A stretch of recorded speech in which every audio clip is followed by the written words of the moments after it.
मैं अमर हूं, अमर, और मुझे कोई नहीं मार सकता।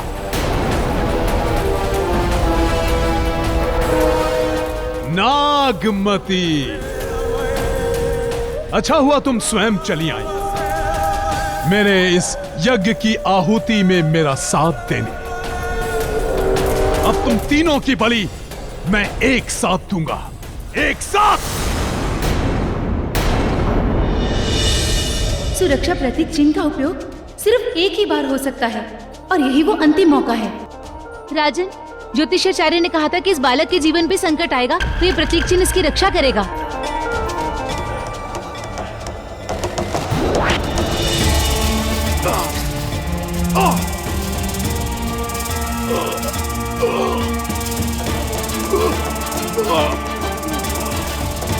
ये तो रुद्रांत की सारी शक्ति इस प्रतीक चिन्ह में समा रही है।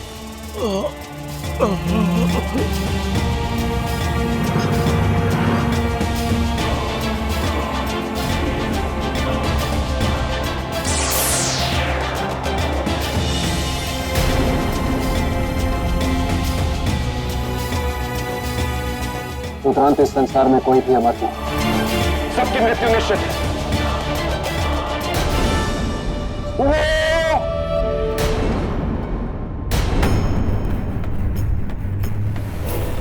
आपके मन का पराक्रम जीत गया, मेरा पराक्रम हार गया।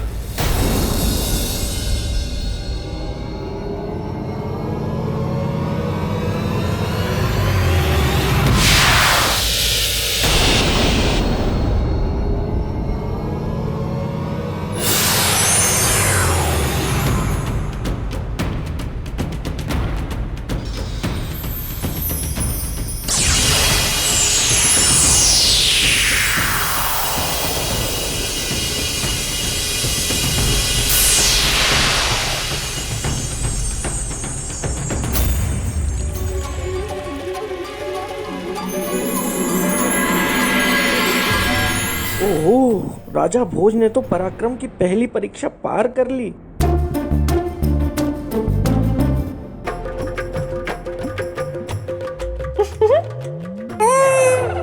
ये क्या है? कितने सुंदर लग रहे हो। दूर रहो मुझसे। तो और क्या करूं? ना ही तुम मुझे बता रहे हो ये है कौन? कब से बनाए बैठे हो मौन? ये राजा भोज है, उज्जैनी के राजा। ठीक है, अब मेरी चोटी मत बनाना। बिना समय व्यर्थ किए मुझे राजा भोज के पास जाना चाहिए।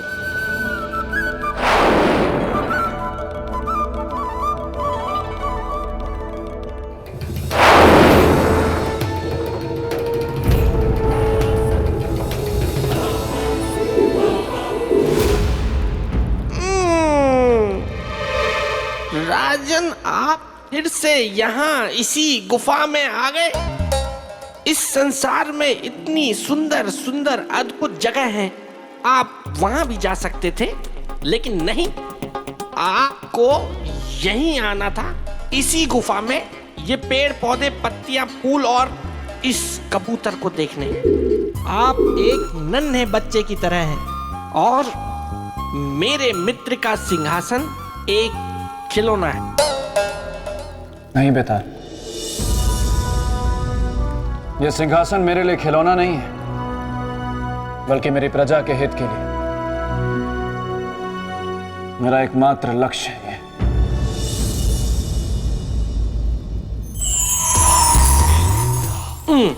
बेताल, महामाया, तुम अभी यहीं हो बेताल? नहीं नहीं महामाया, मैं तो राजा भोज के साथ युद्ध के लिए गया था और रुद्रांत से युद्ध में मैंने राजा भोज की बहुत सहायता की। बहुत अच्छा किया बेताल। अब एक और अच्छा कार्य करो। बोलिए। यहाँ से प्रेत भूमि लौट जाओ। मैं कुछ नहीं बोलूंगा इसके बाद। ठीक है, तुम एक भी शब्द नहीं बोलोगे बेताल।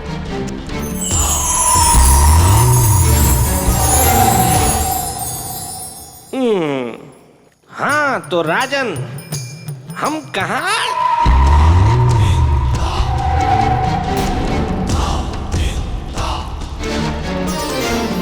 तो बताइए राजन, कौन सी बड़ी है, तन की शक्ति या मन की शक्ति?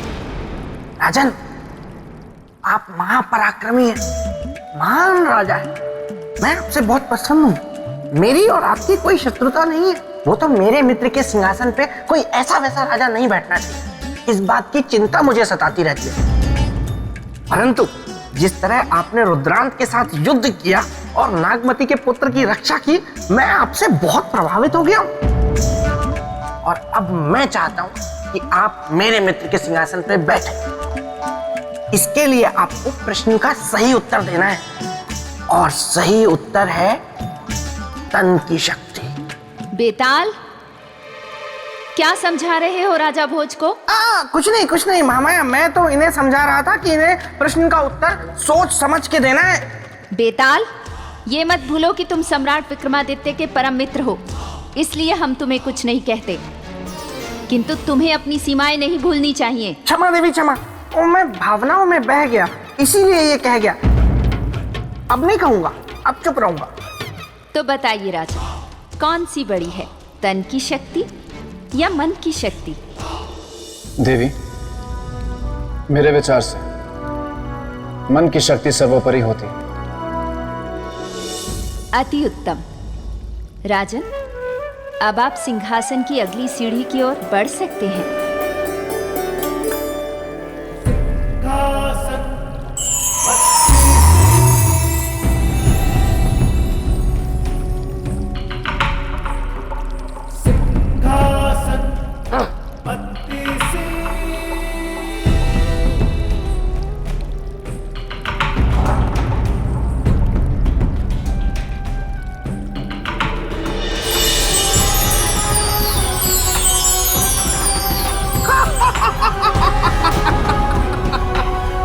राजन, अब समझ में आया कि मेरे मित्र के सिंहासन तक पहुंचना इतना आसान नहीं है।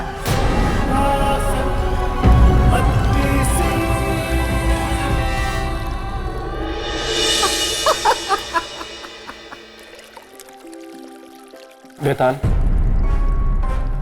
मैं जानता हूं ये एक साधारण सिंहासन नहीं है। तुम्हारे मित्र चक्रवर्ती सम्राट विक्रमादित्य का असाधारण सिंहासन है। वही तो। और इस तक पहुंचने के लिए मुझे और भी कठिन परीक्षाएं देनी होंगी। तो और मैं क्या कह रहा हूं?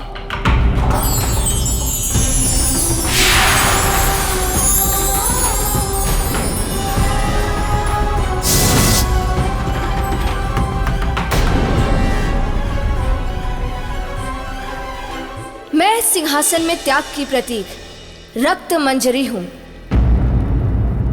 प्रणाम देवी। राजा भोज का आपको प्रणाम। आपको सिंहासन की तरफ बढ़ने से पहले चक्रवर्ती सम्राट विक्रमादित्य के त्याग के बारे में जानना होगा। अवश्य देवी।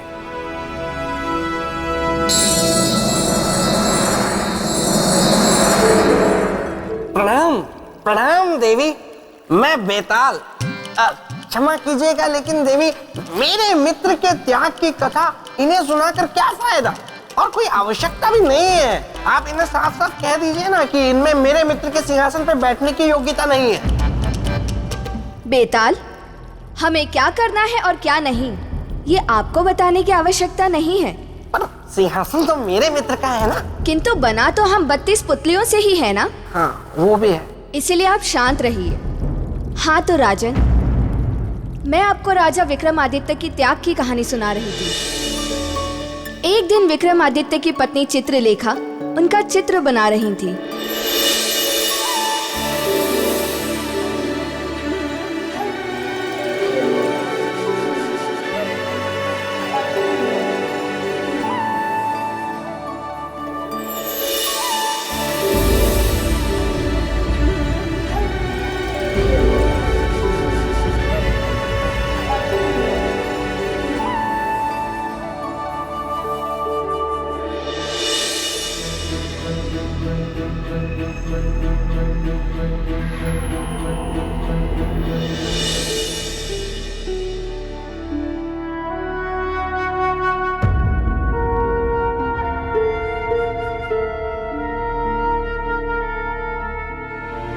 महाराज,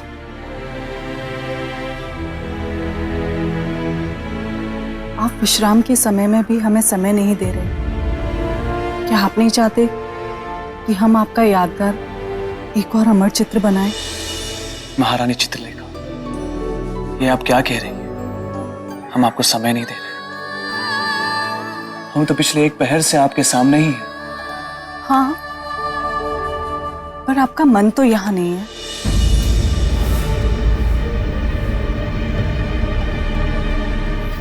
आप तो जानती हैं महारानी कि हमें किस बात की चिंता है।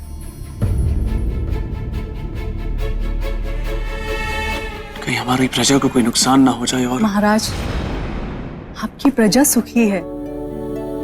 अच्छा, अब आप अपना हाथ लाइए और बिल्कुल वैसे खड़े हो जाइए जैसे आप खड़े थे। लोगों को किसी भी चीज की कोई कमी नहीं है। पूरे राज्य में शांति है।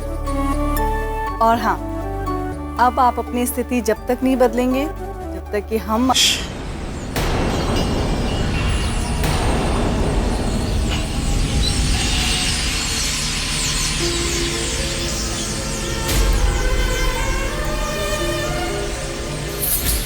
क्या हुआ महाराज? शांत महारानी ईशा।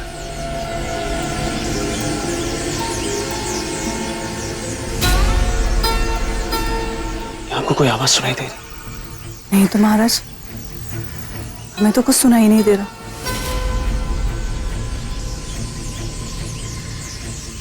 हमें किसी के रोने की आवाज सुनाई दे रही, जैसे कोई विलाप कर रहा।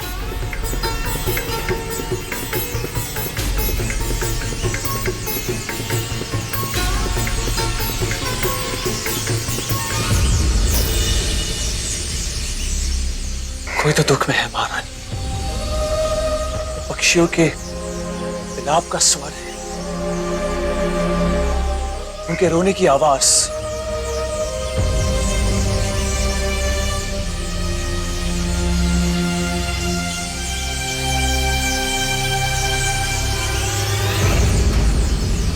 पर हमें तो कुछ भी सुनाई नहीं दे रहा महाराज।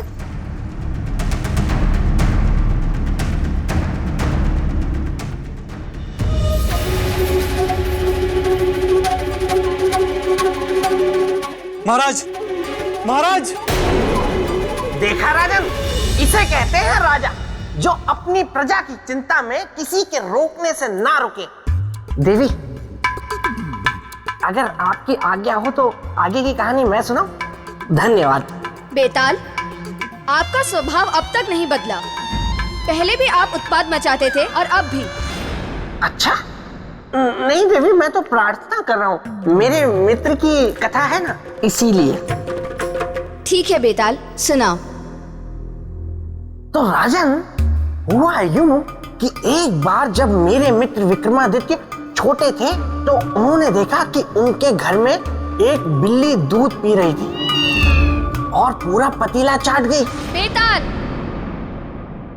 क्षमा देवी, क्षमा, मैं भावनाओं में बह गया, इसलिए ये कह गया। तो राजन, हुआ यूं कि मेरे मित्र सम्राट विक्रमादित्य उस क्रंदन के स्वर का पीछा करते करते उस दिशा में बढ़ते गए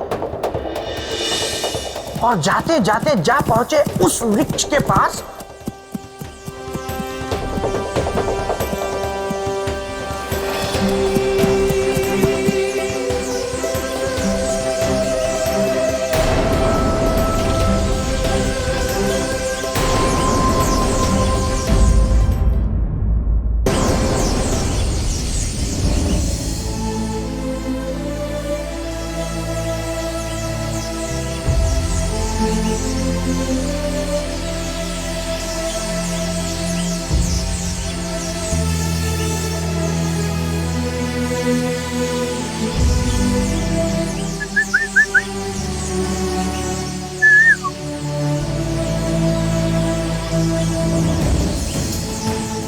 हे पक्षी,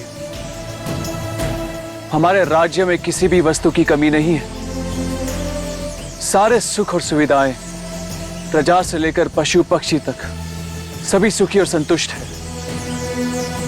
फिर आपके दर्द का कारण क्या है?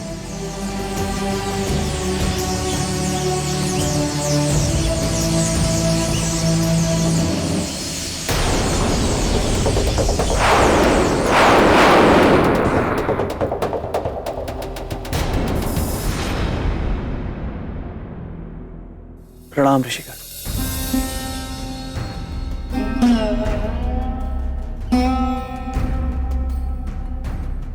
ऋषिकर, आप लोग पक्षी के रूप में और आपकी आंखों में आंसू और स्वर में दर्द का कारण क्या है? बताइए ऋषिकर। सम्राट, कल महादानी ऋत्विक ध्वज मृत्यु को प्राप्त हो जाएंगे।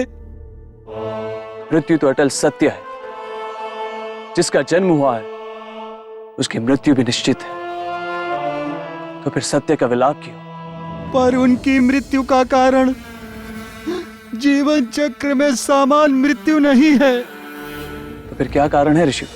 उनकी मृत्यु का कारण उनका त्यागी स्वभाव तथा दान देने की इच्छा। लहू बहाकर धन अर्जित करते हैं और फिर बिना मोह माया उसे दान कर देते हैं।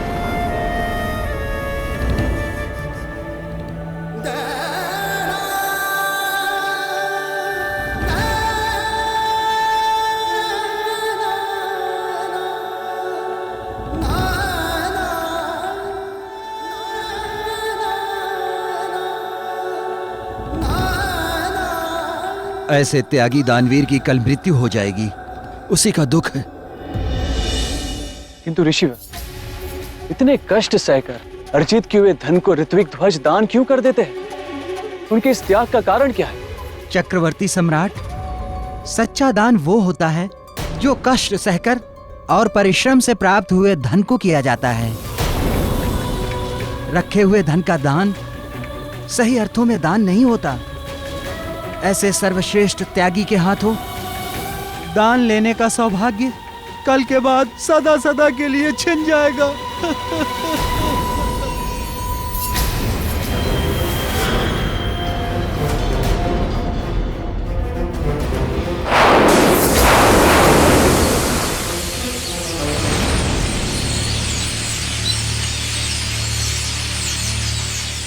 ऐसे महात्यागी और महादानी की मृत्यु,